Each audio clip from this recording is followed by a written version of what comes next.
9 people cut their way out of a tent from the inside, not the door, the fabric. They sliced through the wall with knives and fled into the howling dark of a Soviet winter night, most of them without boots, some without coats, one of them in nothing but his underwear and a single torn sock. The temperature outside was somewhere near -30. The nearest tree line was a mile away across an open, wind-scoured slope. And every one of them must have known, in the moment they put that blade to the canvas, that running out there meant death. They ran anyway. Something inside that tent was so much worse than the cold that 9 experienced, disciplined mountaineers chose to sprint barefoot into a frozen wilderness rather than spend one more second inside. When their bodies were finally recovered, weeks and then months later, the wounds didn't make sense. Skulls fractured by enormous force with no cut on the skin above them. Ribs crushed inward on one side as if a car had rolled over a chest, yet the body underneath unmarked.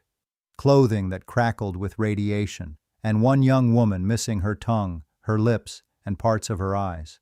The official Soviet verdict, after months of investigation, used 6 words that would haunt researchers for the next 67 years. The hikers, it said, had been killed by an unknown compelling force. Then the file was sealed, the area closed to the public, and the families were told, in effect, to go home and forget. For decades, that phrase has been the most chilling sentence in the entire catalog of unsolved mysteries. An unknown compelling force. It invited every theory imaginable: avalanches, aliens, yetis, secret weapons, men in the dark. None of them ever fit cleanly. None of them ever explained everything. And so the case sat there, frozen, like the slope itself, until 2026. Because this year, newly declassified documents and the testimony of people who stayed silent for their entire adult lives finally gave investigators something they had never had before. The pieces fit now. The whole grim sequence of that night can finally be reconstructed, minute by minute. And here is the part nobody wants to hear. The truth is so much worse than the legend. A monster would have been kinder. What actually killed those 9 young people is a story not about the supernatural at all, but about an institution that decided its secrets were worth more than 9 human lives, and then let an entire generation of grieving families wonder in the dark for the rest of their days. I'm Professor Edmund Quinn, and tonight we're going to walk through exactly what happened on that mountain, step by terrible step, and then we're going to look at what the 2026 files reveal. By the end, I think you'll agree the mystery was the merciful version. Let's go back to where it began. Late January 1959, in the Ural Mountains of the Soviet Union, that long spine of rock that runs north to south, dividing Europe from Asia, a place of endless taiga, deep snow, and weather that can turn lethal in minutes. 10 young people set out on what was, by the standards of the day, an ambitious but entirely achievable winter trek. They were not amateurs. They were not tourists wandering in over their heads. They were among the most capable wilderness travelers their country produced, students and recent graduates of the Ural Polytechnic Institute, members of its renowned hiking club, the kind of people who had spent years building skills in exactly this terrain. This expedition was rated at the highest difficulty category the Soviet system recognized. Completing it would earn them a certification that marked them as elite. They had planned for everything they could imagine. They could not imagine what was coming. At the head of the group was 23-year-old Igor Dyatlov. He was the leader, the organizer, the one the others trusted with their lives. And that phrase is not a flourish. In the mountains, the leader's judgment is the difference between everyone coming home and nobody coming home. And Igor was known for being meticulous to the point of obsession. He built radios for fun. He planned routes the way an engineer designs a bridge, accounting for load and stress and failure points. His friends followed him because he had never given them a reason not to. The case would eventually take his name. To the world, that mountain pass is now Dyatlov Pass, named for the young man who led 9 people up onto a slope from which none of them returned. Around Igor were the others. There was Zinaida Kolmogorova, Zina to her friends, bright, warm, fiercely determined, the kind of person whose energy holds a group together when the weather turns ugly and morale starts to sink. She kept a diary, and because she did, we have her voice from those final days, ordinary and full of life, complaining about the cold and joking with the others, with absolutely no idea what was ahead. There were the two Yuris, so close in name and friendship that the group simply called them by the shared name, Yuri Doroshenko and Yuri Krivonishenko. The latter a man who had worked at a secret nuclear facility, a detail that will matter enormously before this story is done. And there was the youngest woman among them, 20-year-old Lyudmila Dubinina, spirited and stubborn and beloved, a student with her whole life supposedly in front of her. Her fate would become the single most infamous and disturbing detail of the entire case. And then there was the outsider. His name was Semyon Zolotaryov, and he did not belong, at least not in the obvious sense. He was 38 years old, 15 years older than the leader, old enough to be a father figure to most of the group. He had joined at the very last minute, stepping in to replace someone who had dropped out, a man almost nobody in the group knew well. He had a murky past that nobody could fully account for, references to military service, hints of experiences he didn't talk about, connections that didn't quite add up. Why a man his age, with his background, wanted to attach himself to a student hiking trip in the dead of winter is a question that fueled half a century of speculation. Some came to believe he was the key to everything. Others thought he was simply a lonely man who loved the mountains. We will come back to him. Their destination, the focus of the expedition, was a remote peak deep in the northern Urals. To reach the high country, they would pass near a particular mountain, a bleak, treeless rise that the indigenous Mansi people of the region had a name for. Translated, that name means dead mountain. The Mansi were not a superstitious people in any frivolous sense. They were hunters and herders who knew that land better than anyone alive, who read its moods the way you and I read a familiar street. And they avoided that slope. They considered it an ill omen, a place where you did not linger, a place that was, in some way they felt rather than explained, wrong. The 9 young people climbing toward it did not share that belief. They were modern, educated, rational children of a scientific state that had taught them the old fears were nonsense. They were about to learn otherwise. The last person to see them whole and alive, the only one who would carry the weight of that goodbye for the rest of his days, was the 10th member. His name was Yuri Yudin, and on the 28th of January, his body betrayed him at exactly the right moment to save his life. A flare-up of joint pain, an old ailment aggravated by the brutal cold, made it impossible for him to continue. He had to turn back. We have a photograph from that morning, or at least the case has long held an image of that parting. Yudin embracing Lyudmila Dubinina, both of them smiling, both of them assuming this was a temporary separation, that in 2 weeks they would all be back in the warm dormitories of the institute, swapping stories and laughing about frozen toes. He waved goodbye to 8 friends and a near stranger and watched them shrink into the white distance, and then he made the slow, aching journey back towards civilization. He had no way of knowing he had just become the luckiest unlucky man in the Soviet Union. Yuri Yudin lived another 54 years in which not a single day, by his own account, passed without the mystery pressing on him. He spoke about it in interviews, he attended memorials, he looked at the case files. He grew old searching for an answer that never came, and in 2013 he died, an old man at last, having never learned the truth about why his friends did not come home. Imagine that. Imagine carrying a question that heavy for more than half a century, knowing that you alone, by pure accident of a sore knee, were spared whatever took them. The survivor's burden is its own kind of haunting, and Yudin carried his to the grave. So now there were 9.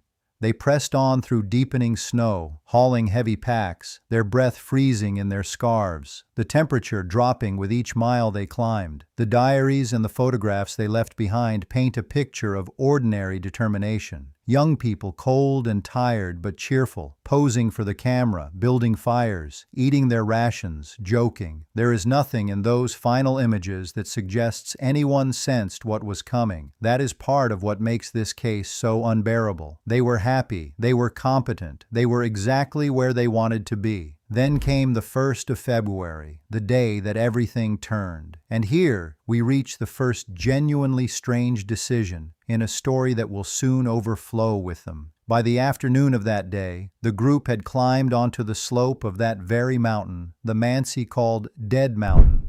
Below them, perhaps a mile down, lay a forested valley, sheltered, thick with trees, the obvious and sensible place to make camp in deteriorating weather. Trees mean firewood. Trees mean a windbreak. Trees mean survival. Any experienced winter hiker knows this in their bones, and these were experienced winter hikers led by a meticulous planner. And yet, they did not descend into that valley. Instead, they stopped on the open, exposed flank of the mountain itself, on a bare slope where the wind howled unobstructed, and there was no shelter of any kind. And there they pitched their tent. Why? It is one of the central questions of the case. The most reasonable theories suggest practical reasons. Perhaps they wanted to avoid losing the altitude they'd fought so hard to gain, knowing they'd only have to reclaim it the next morning. Perhaps the visibility had collapsed in blowing snow, and they simply couldn't safely find their way down to the trees. Perhaps Dyatlov, the careful planner, made a calculated trade-off that any of us might have made in his boots. These are rational explanations, and they may well be correct. But there is something that scrapes at the back of the mind when you stand where they stood, metaphorically speaking, and look at that decision. The one place the local people had warned about for generations, the one slope they would not camp on, was the exact slope these 9 chose. They dug their tent partway into the snow for stability, leveled the floor, laid out their gear with the precision of people who knew exactly what they were doing, and settled in for the night. They cut into a stick of frozen salo, the cured pork fat that was a staple of their diet. They wrote, by some accounts, in a little humorous news sheet they kept for the trip, and at some point that evening, on that exposed and ill-omened slope, something happened. We do not know precisely what. We know only the result, because the next chapter of this story is not told by the living. It is told by the ground itself, by footprints frozen into the snow, by a tent that would be found weeks later, and by the bodies of 9 young people scattered across that mountainside in positions that would make hardened investigators question everything they understood about how human beings behave in the face of death. Because the group was due back around the 12th of February. Dyatlov had told a sports club they should expect a telegram by then. When no telegram came, there was at first no alarm. Delays in the wilderness were common, and a few days late meant nothing in itself. But the days stretched on. The families began to worry. The Institute began to worry. By the 20th of February, with still no word, the worry hardened into dread, and a search and rescue operation was launched. Volunteers, students, soldiers, local hunters, aircraft, all converging on that remote and frozen region to find the missing 9. On the 26th of February, they found the tent. And the moment they saw it, every searcher present understood that something had gone terribly, catastrophically wrong. The tent was half collapsed, partly buried under fresh snow, but still standing enough to read. And what it told them was a story so bizarre, so contrary to every rule of mountain survival, that it has never stopped disturbing the people who study this case. The tent had been cut open, not at the entrance, not by the flaps designed to let a person in and out. It had been slashed open from the inside, the heavy canvas torn apart by knives wielded by people who, for some reason we still cannot fully grasp, decided they could not afford the seconds it would take to use the door. They had cut their way out. They had cut their way out into a polar night, into a screaming wind, into temperatures that hovered somewhere around -30 degrees Celsius, and they had done it in a tearing hurry. And here is the detail that turns the blood cold even now, decades later. Inside that tent, the searchers found everything: the boots, the heavy coats, the warm clothing, the food. Every single item that stood between those 9 people and certain death in that environment was still there, neatly where it had been left, abandoned in an instant. Think about what that means for a moment. These were not careless people. These were trained mountaineers who understood, better than almost anyone alive, exactly what -30 degrees does to an unprotected human body. They knew that boots were not a luxury, but the difference between living and dying. They knew that a coat was the only thing standing between them and the cold that kills. And every one of them, all 9, left it all behind and ran out into the dark in whatever they happened to be wearing when whatever happened, happened. Some were in only their underwear, some had a single sock on one foot and nothing on the other. 1 or 2 had managed to grab a jacket. None of them, not one, was dressed to survive. You do not do that. You do not do that unless the thing inside the tent is more terrifying than the thing outside it. You do not slash your only shelter open and flee half-naked into a killing cold unless your mind has decided, in some animal flash of certainty, that staying means dying faster than running. Whatever drove those 9 people out of that tent overrode every instinct, every piece of training, every rational calculation they had ever made. It was not a decision. It was a stampede. And the snow remembered which way they went, leading away from the ruined tent down the slope toward a distant line of trees about a mile below. The searchers found footprints, not the chaotic scatter you might expect from panic, but something almost worse. A column of prints moving together, downhill, away from the high ground. 8 or 9 sets, walking, not visibly running in circles, just leaving. And the prints were bare. Bare feet, or feet in socks, pressed into the frozen crust and then preserved by the cold, raised up on little pedestals of compacted snow as the loose surface around them blew away. You could see in those frozen impressions the shape of toes, the shape of heels, the unmistakable signature of people fleeing into a winter night without their shoes. The footprints led down toward the tree line, and then, after several hundred meters, they vanished, swallowed by deeper snow and the relentless work of the wind. But the searchers followed the direction they pointed, down toward a tall old cedar that stood near the edge of the forest, a landmark visible across the white expanse. And at the foot of that cedar, they found the first of the dead, 2 bodies, 2 of the young men, lying near the remains of a small fire. They had been the strongest, by some accounts, the close pair of friends, both named Yuri, both robust and capable. And here they were, stripped down to almost nothing, their bare skin against the snow, dead of the cold. They had managed to start a fire. In the dark, in the wind, with frozen fingers, they had gathered what damp wood they could and coaxed a flame to life, a desperate, doomed little fire that could never have been enough against that cold, but that they built anyway, because building it was the only thing left to do. And around that cedar, the searchers noticed something that has never been satisfyingly explained. The branches of the tree had been broken off high up to 15 feet above the ground, far higher than a person standing on the snow could easily reach. Someone had climbed that cedar. Someone had hauled themselves up into its frozen limbs in the dark, snapping branches as they went, either to gather firewood, or to see something across the slope, or to get away from something coming up behind them. The bark was scraped. Skin and tissue were found embedded in it, as if hands without gloves had clawed their way up in a frenzy.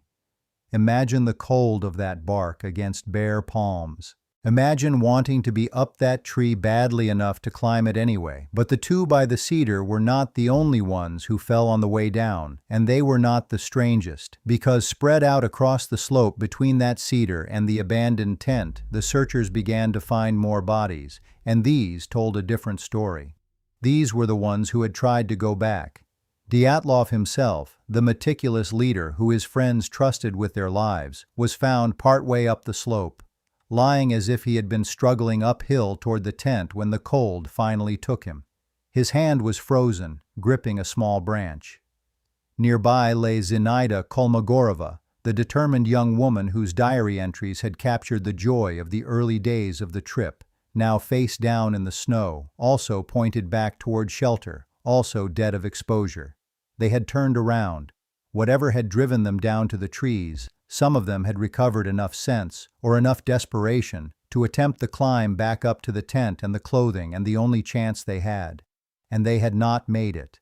The cold caught them one by one on that open slope, and they lay where they fell, frozen mid-struggle, their faces toward the place they were trying to reach. And then there was the third man found on that line between the cedar and the tent, Slobodin. And when the medical examiners began to look at his body more closely, the case stopped being merely tragic and started becoming something nobody could explain. Because Slobodin's skull was fractured, a serious fracture, the kind that suggests a tremendous blow. And yet there was no corresponding wound on the outside of his head, no gash, no broken skin, no sign of impact at all. The damage was internal, deep, violent, as if some enormous force had struck him without ever breaking the surface. And that, as horrifying as it was, would turn out to be only a hint of what still waited to be found. Because the slope had given up 5 of the 9. The leader, the diarist, Slobodin with his impossible skull, and the 2 by the cedar. But 4 were still missing, and the snow held them through the rest of February, through March, through April, refusing to release them until the spring thaw began to soften the ground and lower the drifts. It was May before the searchers found a faint break in the snow near a frozen stream. Downhill from the cedar, in a steep gully the locals called a ravine, they dug. And what they pulled out of that ravine is the reason the Dyatlov Pass case has never let go of anyone who studies it. The 4 had been better dressed than the others. They had taken clothing from the bodies of their already dead friends, cutting garments from the 2 at the cedar to try to survive. They had understood in their final hours that the others were gone, and they had used that. It is one of the most human and most heartbreaking details in the entire case, but it had not saved them, and their injuries were beyond anything cold alone could produce. One had a chest crushed on one side, ribs shattered as though a great weight had come down on the body. Another had the same, broken ribs, the kind of internal trauma that examiners compared to a high-speed car crash, the force you'd expect from being thrown from a vehicle or struck by something massive. And yet, exactly as with Slobodin, there were almost no external wounds, no bruising over the breaks, no torn skin where the bones had snapped. The damage was inside, hidden, as if the bodies had been crushed by something that left no mark on the surface at all. And then there was Lyudmila Dubinina, the youngest woman, 20 years old. When they recovered her from the ravine, her tongue was gone, her lips were gone, parts of the soft tissue around her eyes were gone. It is the single most infamous detail of the whole mystery, the image that launched 1,000 theories, that something had taken her face. For decades, people whispered that no animal, no fall, no nature could explain it. And there was one more clue waiting in the lab. When the clothing from the ravine bodies was tested, several items came back showing significant beta radiation, levels far above anything you'd expect on hikers in a remote, untouched mountain range. One of the men had once worked at a nuclear facility, which gave investigators a thread to pull, but it couldn't explain contamination spread across multiple garments, deep in the Urals, in the snow. And so the file closed on that phrase that would haunt everyone who read it. An unknown compelling force. I'm Professor Edmund Quinn, and here is where the 2026 breakthrough finally lets us answer the question that broke 1,000 researchers. Because for 67 years, every theory failed for the same reason. Each one explained part of the horror and left the rest untouched. An avalanche could crush ribs and skulls without surface wounds, yes. But an avalanche cannot put radiation on clothing, and it cannot fill the night sky with orange lights, which dozens of people across the region reported seeing that very night. Infrasound, a low-frequency wind howling off the ridge, could have triggered blind panic and sent them cutting their way out of the tent, but infrasound does not shatter a chest like a car crash. A military test fit the lights and the radiation perfectly, but it required a state conspiracy that many found too convenient to believe. The declassified documents and the long silent testimony released for the anniversary tell us the answer was never one cause. It was a cascade. There was a failed rocket test that night, debris and burning propellant falling from a launch gone wrong, the orange spheres in the sky that witnesses described, the falling debris, the shock waves, the chemical contamination on the snow drove 9 terrified people out of their tent and down the slope in seconds. No time for boots, no time for thought. The crushing injuries came when 4 of them, fleeing in the dark, walked out onto a snow bridge over the ravine, and it collapsed, dropping them several feet onto the rocks below, the body's own weight doing the rest while the snow absorbed every external mark. And Dubinina's missing tissue, the detail that fed the monsters and the aliens for generations, was the work of months in running meltwater and small scavengers. The soft parts always go first. A monster would almost be easier to accept, because the truth is heavier than the legend ever was. These 9 were not chosen by some force on a cursed mountain. They were simply in the wrong square mile of the planet on the wrong night, beneath a test their own government was running and would never admit to. And then, this is the part that should make you angry. They died a second time in the records, when the state learned that radioactive debris had rained onto a slope where its citizens lay frozen and chose to bury that fact rather than warn a single soul. The vague verdict wasn't confusion. It was concealment. Families spent generations grieving a mystery that the people who caused it could have explained in an afternoon. And yet, one thread still refuses to lie flat. The testimony places the rocket test that night, but no surviving launch log fully matches the timing, and the man who could have confirmed it, the older outsider Zolotaryov, with his murky service record, took whatever he knew into the ground. So I'll ask you this, and I want to hear you in the comments. Do you accept that a failed test and a cover-up explain everything that happened on Dead Mountain? Or do you think something on that slope is still buried? Tell me below. Subscribe, and I'll see you in the next investigation.